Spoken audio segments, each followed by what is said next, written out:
يا أيها الذين آمنوا اتقوا الله حق تقاته ولا تموتن إلا وأنتم مسلمون واعتصموا بحبل الله جميعا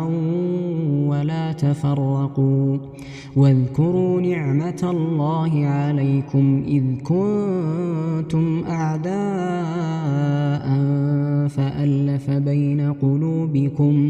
فألف بين قلوبكم فأصبحتم بنعمته إخوانا وكنتم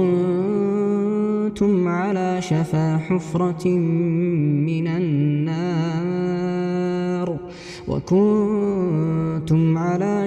حفرة من النار فأنقذكم